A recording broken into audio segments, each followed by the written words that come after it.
Buenas tardes, desde el jardín. Ha tocado un sábado muy caluroso. Eh, Tenía pensado leer un cuento muy interesante, pero este librito de Ernesto Sábato, Tres aproximaciones a la literatura de nuestro tiempo, y habla sobre las pretensiones de Robert Gillet sobre los dos Borges, Sartre contra Sartre. Voy a leer una parte del sector donde corresponde a Borges. El librito fue editado en el 72 en Chile, año internacional del libro.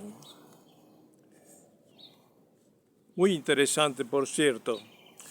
Aparece y desaparece entre mis libros y por ahí aflora y se va a la mesa de luz.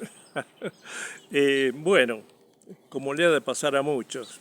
Hay libros que aparecen y desaparecen, entre otros tantos. Y al hablar de Borges, el gran escritor, y este gran Ernesto Sábato, empieza de la siguiente manera. El argentino y la metafísica. Observadores europeos superficiales pueden suponer tan absurda una literatura de acento metafísico en la Argentina como la fabricación de ciclotrones en Laponia. Esperan de nosotros la descripción de salvajes cabalgatas de cauchos en las llanuras, solicitan o anhelan el exotismo y el color local. Lástima. Aparte del pequeño detalle de que nuestra literatura más importante sale de una ciudad monstruosa, cada uno de los cuyos 7 millones de habitantes está totalmente desprovisto de caballos y pampa. Y hay varias circunstancias históricas que explican la propensión metafísica de nuestros escritores, desde los mismos orígenes, tal como sucedió en el otro extremo de América, en obras como Moby Dick y por motivos parecidos.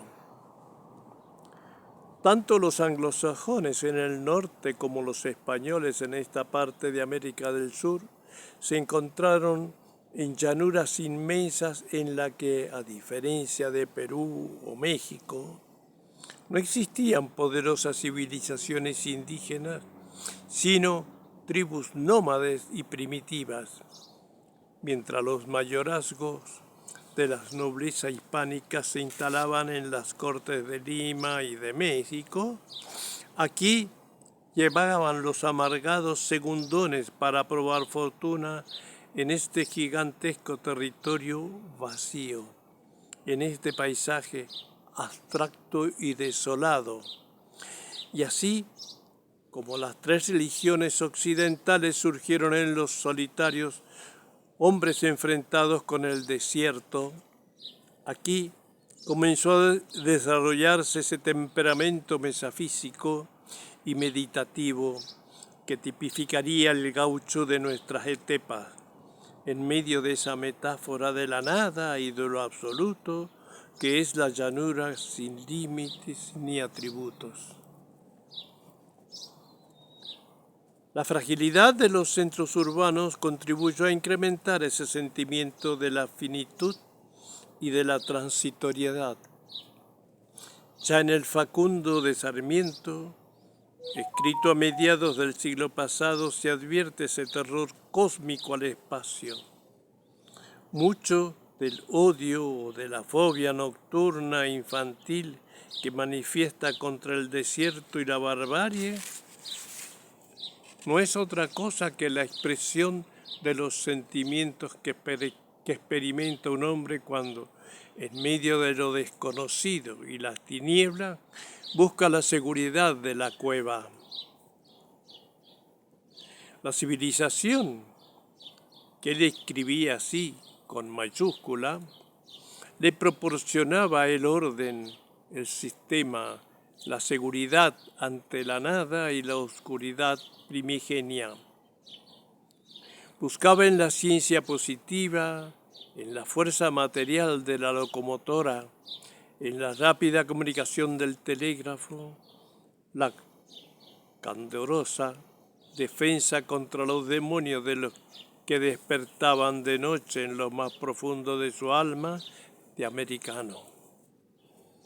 Facundo es la biografía de un jefe feudal en quien él personificaba la barbarie y con violenta genialidad, pero con pueril astucia, proyecta contra ese caudillo que su alter ego los exorcismos que en rigor están destinados a su propia alma poseída por los demonios.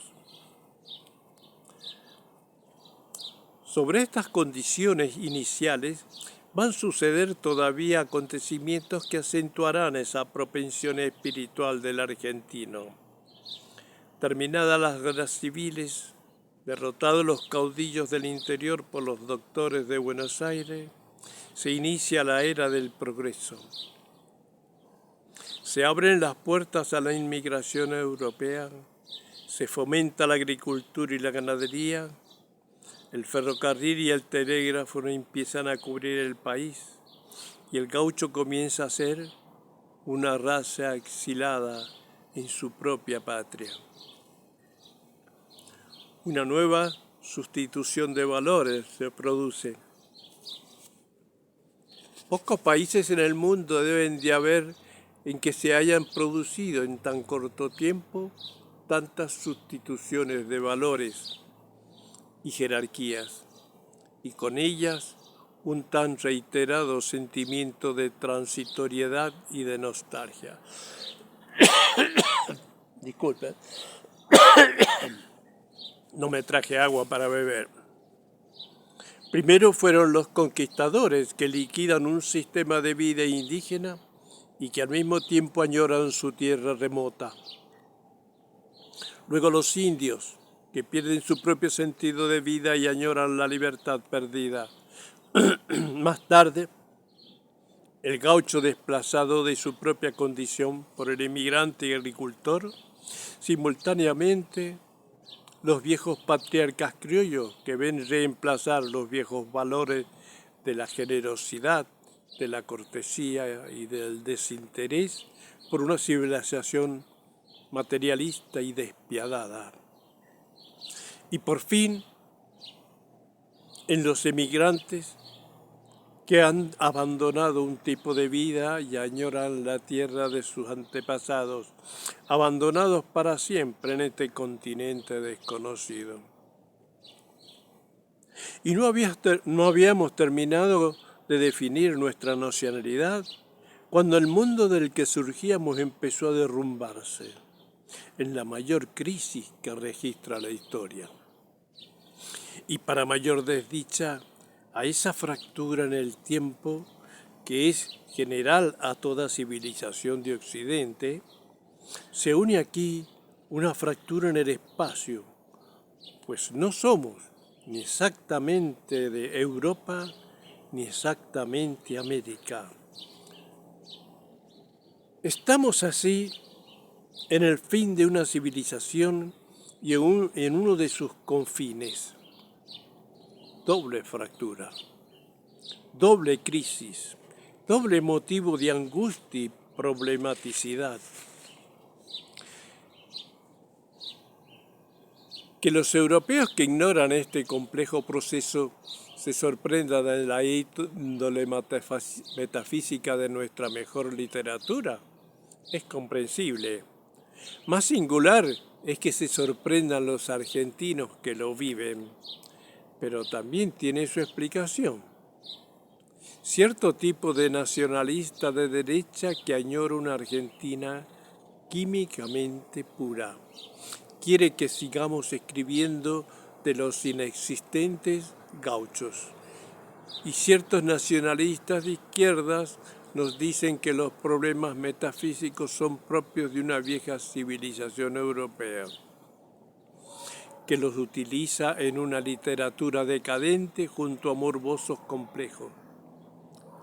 Según esta singular doctrina, el mal metafísico solo puede acometer a un ciudadano de París o Praga, y si se tiene presente que ese mal es consecuencia de la finitud del hombre, hay que concluir que para esos delirantes la gente se muere solo en Europa, estando habitado este territorio por inmortales folclóricos. La verdad que es para reírse, ¿no? Por el contrario, si la transitoriedad de la existencia es el hecho que alimenta esa preocupación metafísica, aquí tenemos más motivos para sentirla que en el viejo continente, pues somos más transitorios. En una ciudad caótica levantada sobre la nada, un conglomerado que pasó en medio siglo de 200.000 habitantes a 7 millones, fenómeno sociológico único en el mundo.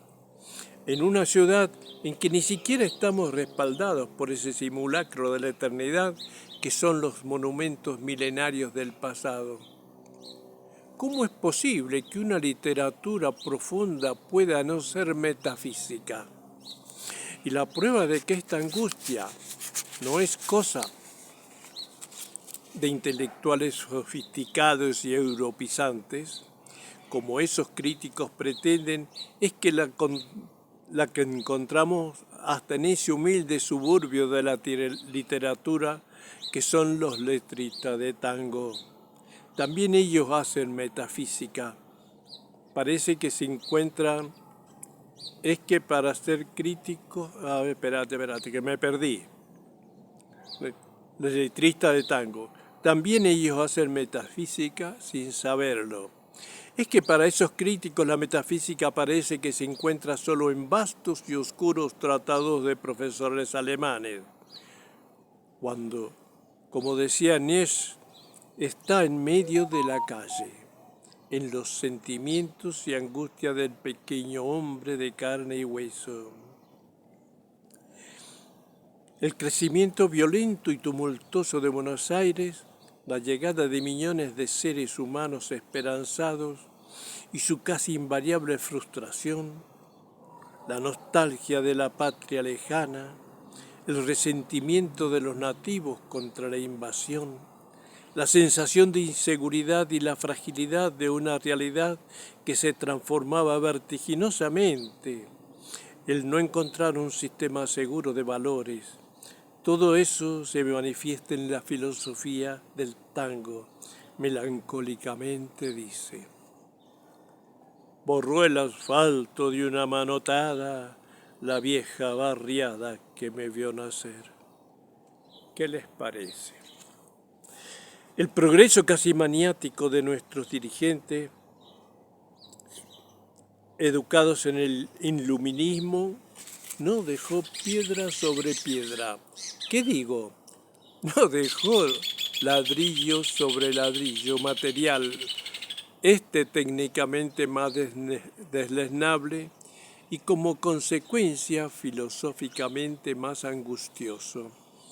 Nada permanecía en la ciudad fantasma y el poeta popular canta su nostalgia del viejo Buenos Aires.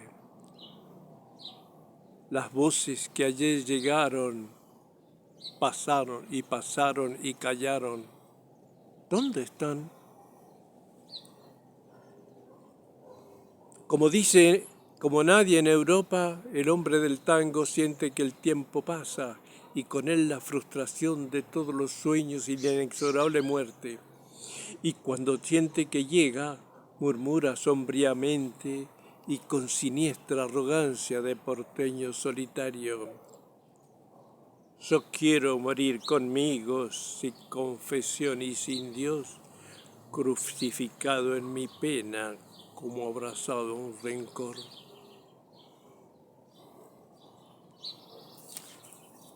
Ortega y Kiessling advirtieron la tristeza argentina, intentaron encontrarle una explicación. El tango es su máxima y menos intelectualizada expresión. Discépolo, creador de algunos de los tangos más ilustres existencialistas, avant la lettre, dio la más perfecta definición de nuestra canción popular diciendo que es un pensamiento triste que se baila. Aforismo en que hay dos palabras clave para juzgar el alma de Buenos Aires: pensamiento y tristeza.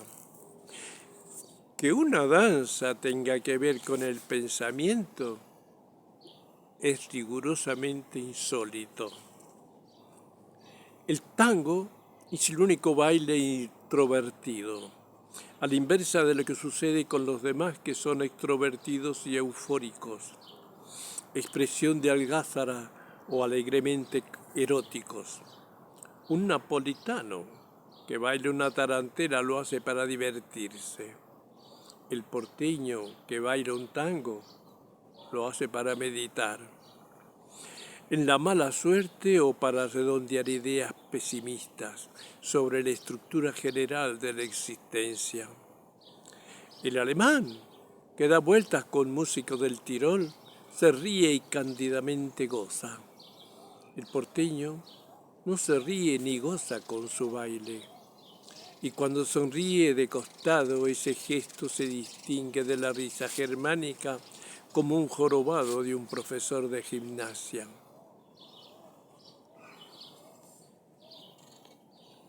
A veces yo prometo continuar la lectura, pero a continuación sigue y habla de Borges.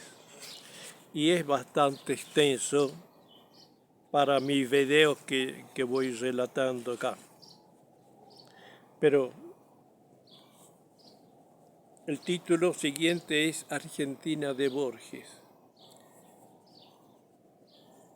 En el prólogo que Ibarra redactó para la versión francesa de Ficciones, al lado de inteligentes aciertos, sostiene equivocadamente que Personne n'amoise de Patrick de George J.L. Borges. Bueno, está en francés y yo no sé pronunciarlo. Yo pienso, por el contrario, que tanto sus virtudes como los defectos caracterizan a cierto tipo de argentino. Bueno, sinceramente he agotado el tiempo. Les agradezco la atención y espero que les haya gustado el tema. Detrás mío, el manzano lleno de flores blancas, junto con mi cabeza. Hasta pronto.